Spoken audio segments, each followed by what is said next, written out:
다 같이 묵상 기도하심으로 수요 기도에 시작하겠습니다. 우리 화면에 4월의 기도, 이 기도문으로 함께 한 목소리로 기도하겠습니다. 주님께서 홀로 걸으셨던 십자가의 길을 우리가 따라갑니다. 주님을 따르며 우리가 무엇을 바라보며 무엇을 기대하며 살까요? 아무리 화려한 집에 산다 해도, 아무리 세상 사람들의 칭송을 받는다 해도 주님께서 함께 하시지 않는다면, 주님께서 우리를 바라보지 않으신다면 우리에게는 아무런 의미가 없습니다. 자비의 하나님, 우리가 세상의 헛된 것들에 눈과 마음을 빼앗기지 않게 하옵소서. 오직 앞서가시는 주님만을 바라보며 주님을 따르게 하옵소서. 오직 주님의 사랑의 능력으로 살게 하옵소서. 주님, 봄이 우리 곁에 가까이 왔습니다. 생명이 피어나고 있습니다. 하지만 여전히 안타까운 소식이 들려옵니다. 산불과 지진과 전쟁으로 많은 생명들이 죽어가고 있습니다. 자비하신 하나님, 이제는 세상에도 봄이 오게 하여 주옵소서. 겨울의 옷을 벗어버리고 생명의 기운이 가득하게 하옵소서. 우리가 주님의 사랑으로 생명을 보듬어 꽃 피우게 하옵소서. 주님, 우리가 주님의 선하고 의로운 삶을 본받아 살게 하옵소서. 주님의 선하심을 의지하여 악에게 지지 않도록 지켜주옵소서. 우리 위에 십자가에 달리시고 부활하신 예수님의 이름으로 기도합니다. 아멘. 성경 말씀은 에베소서 4장 1절부터 6절 말씀입니다. 그러므로 주님 안에서 갇힌 몸이 된 내가 여러분에게 권합니다. 여러분은 부르심을 받았으니 그 부르심에 합당하게 살아가십시오.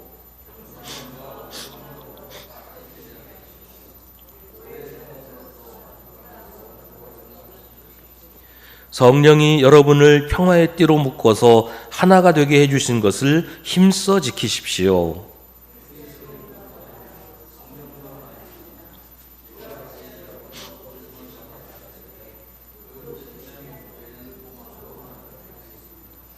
주님도 한 분이시요, 믿음도 하나요, 세례도 하나요.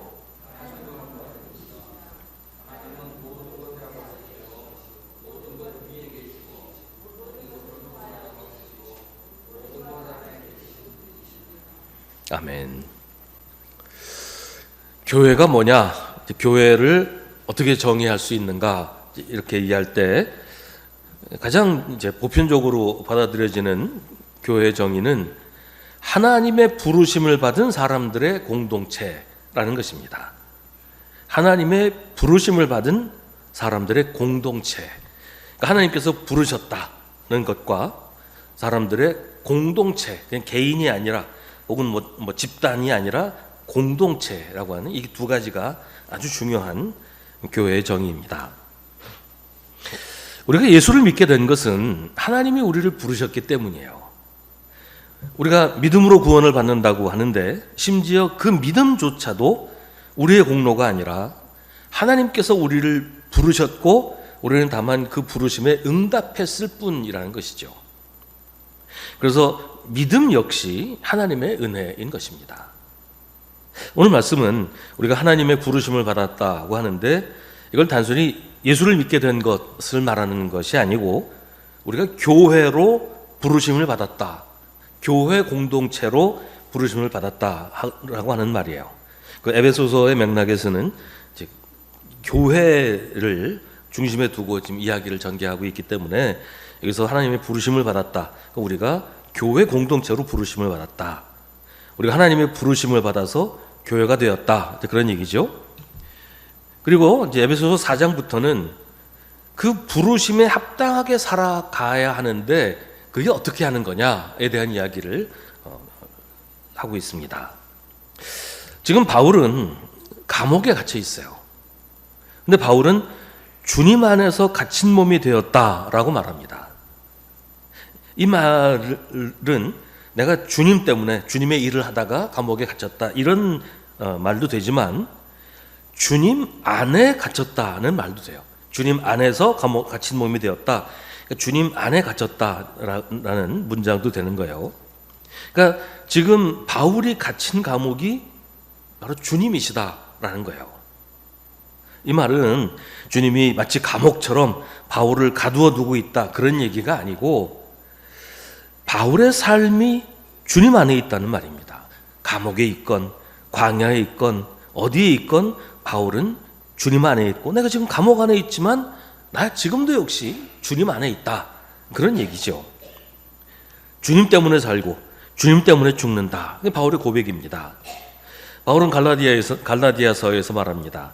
나는 그리스도와 함께 십자가에 못 박혔습니다. 이제 살고 있는 것은 내가 아닙니다. 그리스도께서 내 안에서 살고 계십니다. 내가 지금 육신 안에서 살고 있는 삶은 나를 사랑하셔서 나를 위하여 자기 몸을 내어주신 하나님의 아들을 믿는 믿음 안에서 살아가는 것입니다. 로마서에서는 우리는 살아도 주님을 위하여 살고 죽어도 주님을 위하여 죽습니다. 그러므로 우리는 살든지 죽든지 주님의 것입니다 라고 고백을 합니다. 그러니까 지금 바울이 주님 안에 있다라는 것을 이렇게 표현하는 것입니다. 그래서 바울은 감옥 안에서도 낙심하지 않아요. 오히려 감옥 안에서 감옥 밖에 있는 성도들을 위로하고 권면합니다. 이건 뭐가 거꾸로 된 것 같죠. 감옥 밖에서 자유롭게 살고 있는 사람이 감옥에 갇혀서 꼼짝도 못하고 있는 바울을 위로해야 될 텐데 오히려 바울은 감옥 안에서 감옥 밖에 있는 성도들을 위로하고 권면합니다. 주님 안에서 갇힌 몸이 된 내가 여러분에게 권합니다. 신학교 동기 목사님 중에 한 분이 이제 시인이 있어요. 이분은 청각장애인인데 이분이 이제 시집을 한 권 낸 게 있어요. 그 시집의 제목이 때로는 눈머니가 눈뜬이를 위로했다라는 책입니다. 눈뜬 사람이 눈먼 사람을 위로해 줘야 될 텐데 때로는 눈머니가 눈뜬이를 위로한다. 이분은 청각장애인이지만 어려운 처지에 있는 사람들을 위해서 정말 헌신적으로 봉사하고 섬기며 목회를 하는 그런 분입니다. 그러니까 객관적인 상황이 전부가 아니라는 거예요. 바울은 자기가 감옥에 갇혀 있지만 자기가 갇힌 감옥은 차가운 칼바람이 몰아치는 그런 감옥이 아니라 예수 그리스도라는 겁니다. 감옥이 주님의 품이라는 것이죠. 감옥에 갇혀 있지만 난 지금 주님의 품 안에 있기 때문에 포근하고 위로를 받고 있다. 그런 얘기예요. 객관적인 상황은 전혀 그렇지 않지만 바울은 지금 자기가 주님 품 안에 있다고 생각하는 거예요. 감옥 안에도 주님이 함께 계시고 감옥 속에서도 주님이 바울을 안고 계신다라는 것입니다. 다니엘이 사자굴에 갇혔을 때 무서워서 환장할 지경이었을까요? 다니엘의 세 친구가 불구덩이에 던져졌을 때 겁이 나서 정신을 잃어버렸을까요? 그들은 거기도 하나님이 함께 하시는 것을 알았습니다. 우글대는 사자들보다 훨씬 강하신 하나님께서 사자굴에 자기와 함께 계시고 그 사자굴에서도 자기를 안고 계신다는 것을 알았습니다.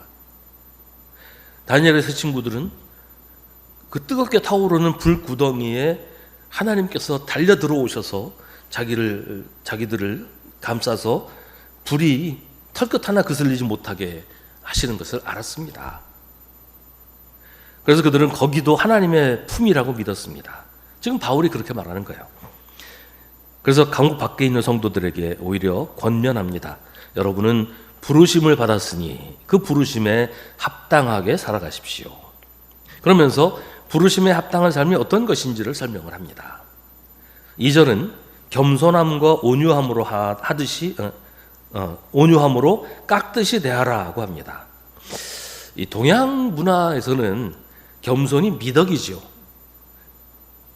근데 이 시대 그리스 로마 문화에서는 겸손이 아주 자존심 없는 행동, 아주 비겁하고 비열한 그런 행동으로 여겨졌다고 해요. 지금도 보면 유럽의 문화하고 우리 동양의 문화하고 좀 차이가 나는 부분이 여기서도 있는 것 같아요. 지금도 서양에서는 겸손한 것보다는 떳떳하게 자기 주장하고 주체적으로 자기를 내세우는 게 더 미덕이라고 여기는 그런 분위기가 있잖아요. 그러니까 이 시대에는 그게 훨씬 심했다는 거죠. 겸손하다는 것은 비겁한 사람이나 하는 행동이라는 인식을 가지고 있었다는 겁니다. 근데 성경은 계속해서 겸손하라고 얘기를 하죠. 나보다 남을 낮게 여기라고도 합니다.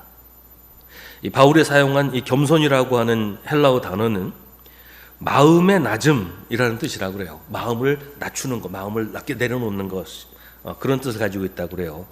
그러니까 마음을 다른 사람 위에 두지 않고 다른 사람보다 낮은 곳에 둔다, 그런 뜻입니다. 그러니까 다른 사람 위에 두는 게 이제 교만한 거죠. 다른 사람 위에 내 마음을 두는 게 교만한 것이고 다른 사람 밑에 놓는 것이 겸손한 것이다, 그런 겁니다. 우리가 겸손해야 하는 이유는 교만하지 않기 위해서이기도 합니다. 겸손하지 않으면 교만해지기가 쉽잖아요. 교만이라는 것은 다른 사람을 무시하고 나를 다른 사람 위에 올려놓는 것이에요. 다른 사람을 굴복시키고 지배하려는 것이죠. 그건 결국 내가 다른 사람에게 하나님 노릇하려는 것이에요.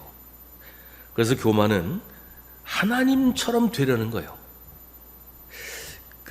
아담과 하와가 처음에 이제 선악을 알게 하는 나무 열매를 따먹은 것을 두고 뭐 신학적으로 여러 가지 해석들을 많이 하는데, 뭐 어떤 해석은 그게 교만이었다, 하나님처럼 되려고 하는 교만이었다, 이렇게 설명하는 신학자들도 많이 있습니다.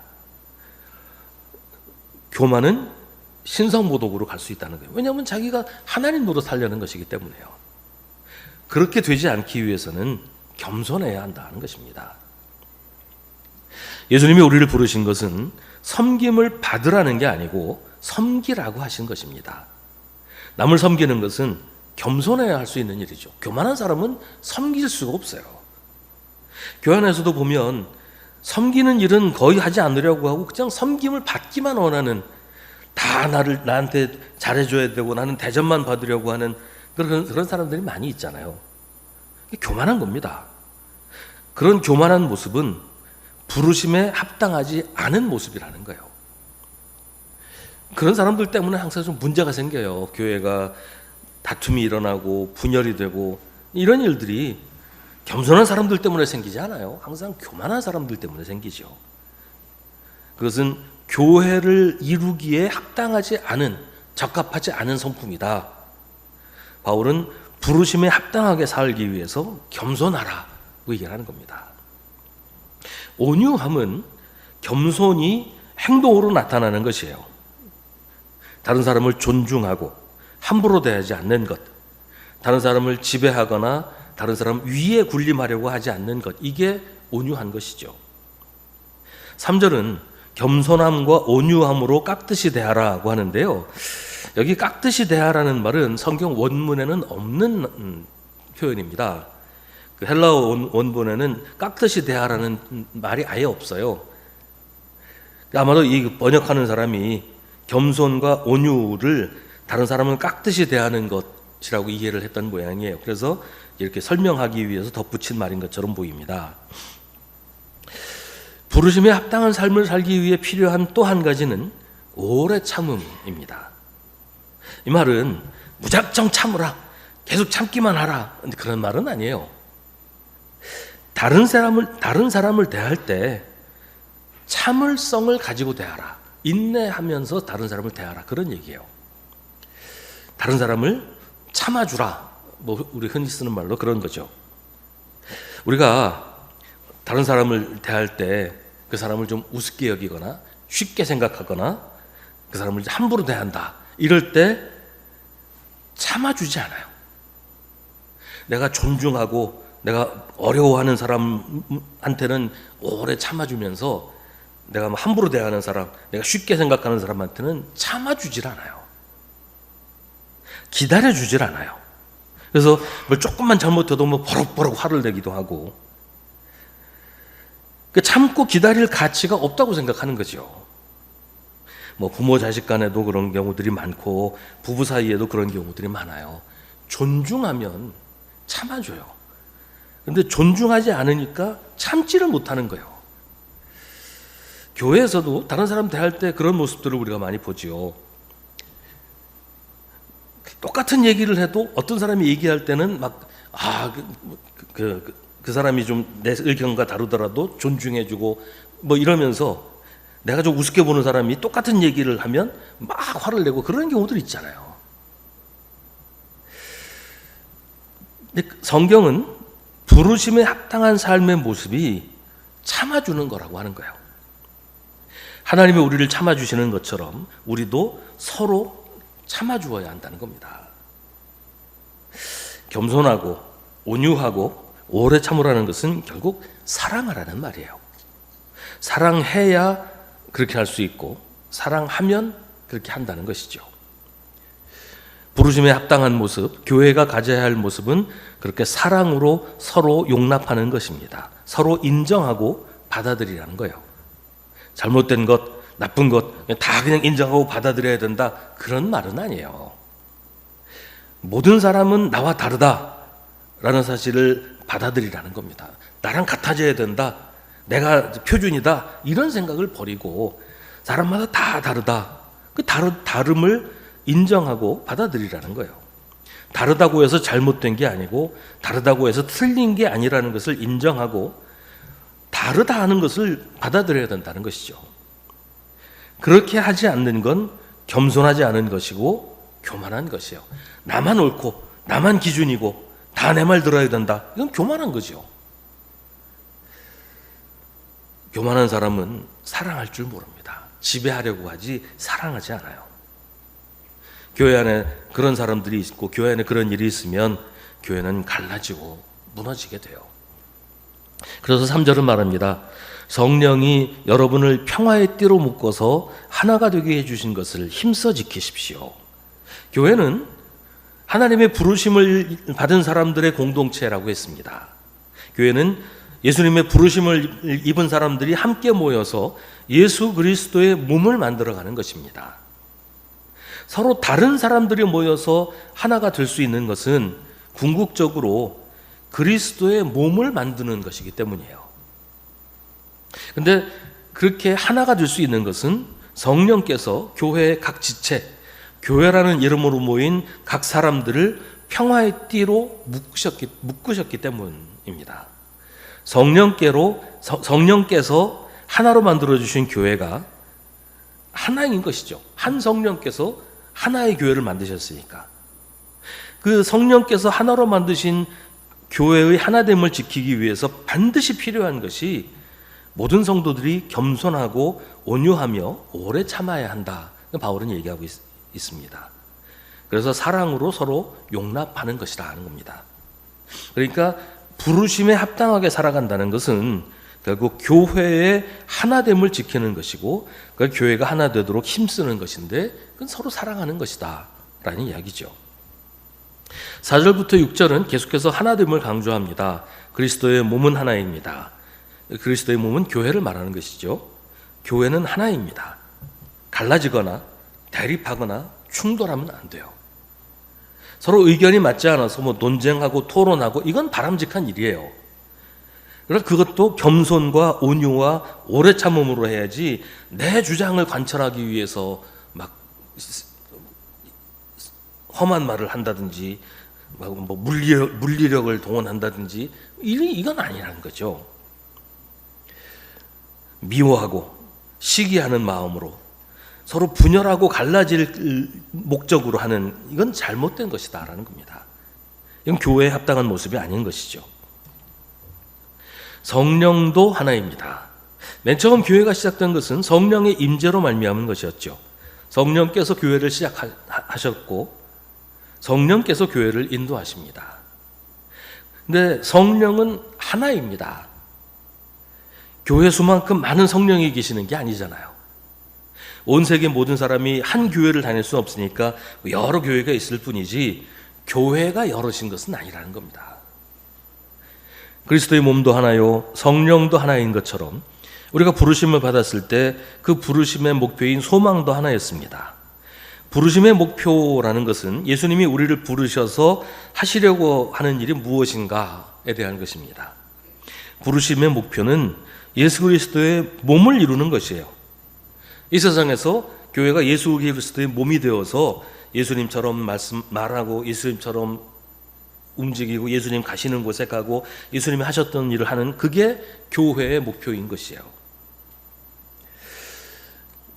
근데 그 일을 예수 그리스도의 몸으로서 교회가 해야 되는데, 교인들 한 사람 한 사람이 모두 각각 따로 있는 것이 아니고 서로 연결되어서 하나의 몸을 이루는 것, 예수 그리스도의 몸을 이루는 것, 그게 부르심을 받은 우리의 목표이고 우리의 소망이라는 것이에요. 이건 앞에서도 우리가 에베소서에서 읽은 얘기죠. 하나님의 계획은 때가 차면 하늘과 땅에 있는 모든 것을 그리스도 안에서 그분을 머리로 하여 통일시키는 것입니다. 여러분은 사도들과 예언자들이 놓은 기초 위에 세워진 건물이며 그리스도 예수가 그 모퉁이 돌이 되십니다. 그리스도 안에서 건물 전체가 서로 연결되어서 주님 안에서 자라서 성전이 됩니다. 그리스도 안에서 여러분도 함께 세워져서 하나님이 성령으로 거하실 처소가 됩니다. 에베소서 1장 2장에 나왔던 말씀이에요. 그러니까 한 분이신 그리스도의 몸인 교회의 하나됨을 잘 지키고 유지해야 될 책임이 교회로 부르심을 받은 성도들에게 있다는 것입니다. 우리가 예수를 믿고 교회를 다녀도 교회의 하나됨을 무시하거나 오히려 회방한다면 우리는 교회에 합당하지 않은 사람이 됩니다. 그것은 교회를 해치는 것이고 예수 그리스도의 몸을 해치는, 뜯어놓는 것이기 때문입니다. 아무리 교회를 열심히 다니고 예수를 잘 믿는다라고 해도 그리스도의 몸의 하나됨을 무너뜨리는 일을 하는 사람은 예수 그리스도와 대적하는 것이죠. 우리가 교회로 부르심을 받은 목표는 성령께서 하나 되게 하신 그리스도의 몸, 교회의 하나됨을 지키는 것입니다. 우리가 교회의 하나됨을 지켜야 하는 이유는 주님도 한 분이시요, 믿음도 하나요, 세례도 하나요, 하나님도 한 분이시기 때문입니다. 믿음이 하나라는 말은 모든 사람이 다 똑같이 믿어야 된다는 뜻은 아니에요. 만약에 그렇다면 기독교 안에 다양한 교파가 있는 게 완전히 잘못된 것이겠죠. 믿음이 하나라는 말은 우리 믿음의 대상, 우리가 믿는 주님이 한 분이시라는 거예요. 누구를 믿느냐라는 것에서 하나가 되는 것이고, 우리가 믿는 주님을 어떤 분이라고 믿느냐에서도 하나여야 한다는 것입니다. 예를 들어서 하나님을 믿기는 하는데 하나님을 다른 우상들 비슷한 이런 분으로 여기는 것은 다른 하나님을 믿는 것이죠. 한 분이신 하나님을 믿는 게 아니에요. 그건 다른 하나님을 믿는 것이 돼요. 교회 안에 무슨 기복주의나 무속신앙, 혹은 물질 숭배가 들어왔다, 그런 얘기들 많이 하잖아요. 그게 왜 문제가 되겠어요? 하나님을 믿는 믿음이 다르기 때문이에요. 다른 하나님을 믿는 것이기 때문이에요. 하나님을 나의 주님으로, 나의 주권자로 믿는 게 아니고 내 필요, 내 욕심을 채워주는 도구, 나를 위한 수단으로 생각하는 것이니까 그건 한 하나님을 믿는 게 아니고 다른 하나님을 믿는 것이다. 그러니까 교회의 하나됨을 무너뜨리는 일이 된다는 것이에요. 그러니까 믿음이 다르다고 하는 것은 단순히 하나님을 다른 방식으로 믿는다, 예배의 방식이 다르고 기도하는 방식이 다르고 그 얘기가 아니고 다른 하나님을 믿는다는 겁니다. 바울 사도가 거짓 교사들과 그렇게 맹렬하게 싸웠던 이유도 바로 여기에 있어요. 그 사람들도 역시 예수를 믿는다고 했지만 다른 예수를 믿고 다른 예수를 가르쳤기 때문에 바울이 그들과 아주 맹렬하게 싸웠던 거예요. 그들이 믿었던 예수는 구원하기에 충분하지 않은 분이었어요. 그러니까 예수를 믿어도 구원 못 받는다, 예수 믿어도 천국 못 간다, 유대인이 되어야, 할례를 받아야 천국 갈 수 있다, 그렇게 가르쳤으니까 그들에게 있어서는 예수님이 우리를 구원하기에 충분하지 못한 분인 거죠. 다른 예수를 믿는 거란 말이에요.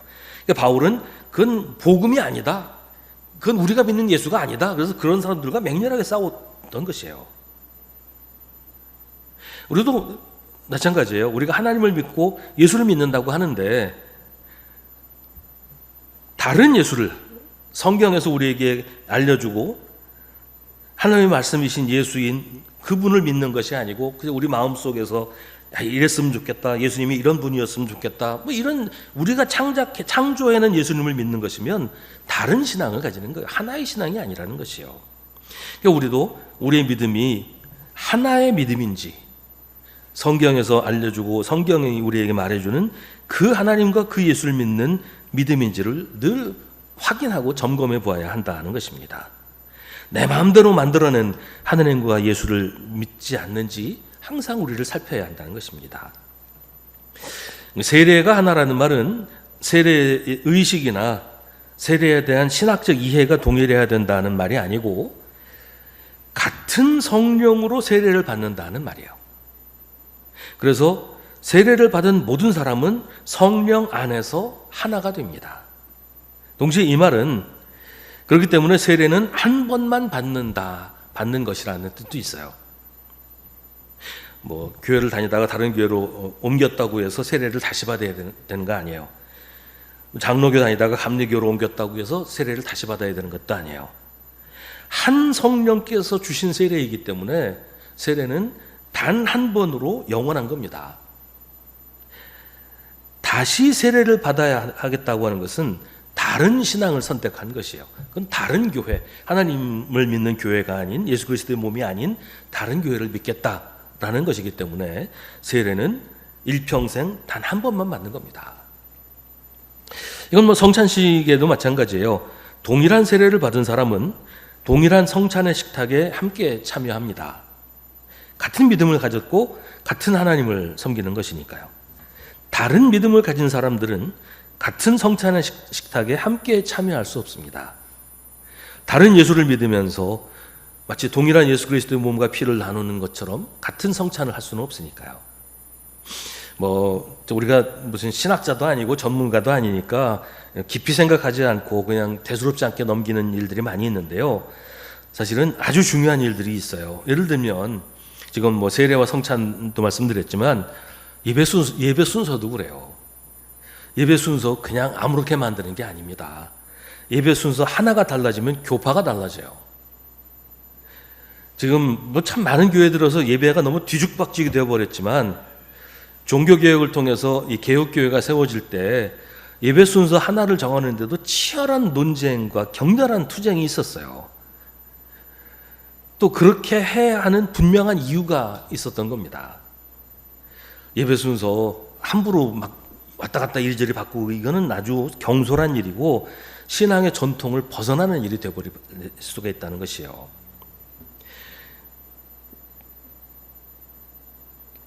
종교개혁의 전통에서 벗어나서 다른 교회가 된다. 이건 뭐 교회의 역사로 보면 이단이 되는 거죠. 뭐 예배 순서 하나 바꿨다고 이단이다 그렇게 말할 수는 없지만 그런 사고방식이 아주 이단적인 그런 사고가 될 수 있다는 겁니다.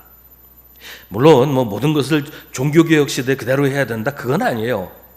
하지만 바꿀 수 있는 것과 바꾸지 말아야 할 것에 대한 분명한 기준이 있고 그에 따라서 변하든지 지키든지 그렇게 해야지 그냥 사람들이 이렇게 하면 좋아하니까 이렇게 하면 사람들이 많이 모이니까 그래서 뭐 이렇게도 해보고 저렇게도 해보고 이건 분명히 잘못된 것입니다. 하나님은 모든 것의 아버지시요 모든 것 위에 계시고 모든 것을 통하여 계시고 모든 것 안에 계시는 분이십니다. 요즘은 잘 안 쓰는 용어인데요. 옛날에는 하나님의 속성을 무소부재라는 말로 표현을 했었어요. 계시지 않는 곳이 없다. 그러니까 모든 곳에 계신다는 뜻입니다. 하나님이 모든 것 위에 계신다는 것은 하나님이 가장 높으신 분이고 모든 것을 다스리신다는 뜻입니다. 모든 것을 통하여 계신다는 것은 이렇게 생각하면 좋을 것 같아요. 구슬이 있어요. 근데 이걸 하나로 꿰어서 목걸이도 만들고 팔찌도 만들고 그러잖아요. 하나님이 모든 것을 통하여 계신다는 것은 모든 것을 꿰어서 하나로 묶으신다. 하나가 되게 하신다. 그런 말입니다. 그게 교회라는 거예요. 하나님이 모든 것 안에 계신다는 것은 하나님이 우리와 떨어져서 남으로 계시지 않고 우리 안에 계시면서 우리와 하나가 되신다는 겁니다. 그 철학에서는 이제 타자라는 말을 써요. 다른 존재, 나와는 엄격하게 구분된 다른 존재, 타자라는 말을 쓰는데 하나님은 타자가 아니고 우리 안에 내재하고 계시는 우리와 하나가 되시는 분이다. 그런 얘기를 하는 것이죠. 바울은 이런 이야기들을 통해서 교회가 하나라는 사실을 강조합니다. 바울이 이렇게 이야기하는 이유는 우리가 교회의 하나됨을 지켜야 한다라는 사실을 말하기 위해서요. 교회의 하나됨을 지키지 못하면 그리스도의 몸을 해체하는 것이 됩니다. 이게 단순히 교회 하나를 잘 유지하고 지키는 일이 아니고 교회의 존립 자체, 존재 자체를 흔들 수도 있는 일이 된다는 것이죠.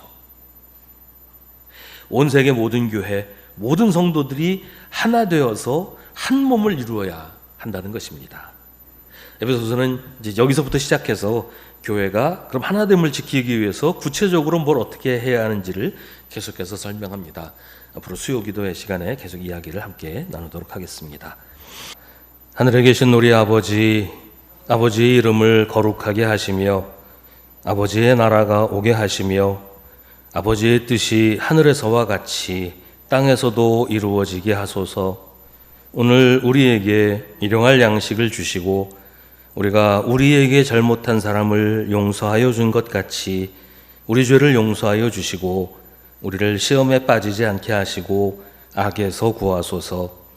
나라와 권능과 영광이 영원히 아버지의 것입니다. 아멘.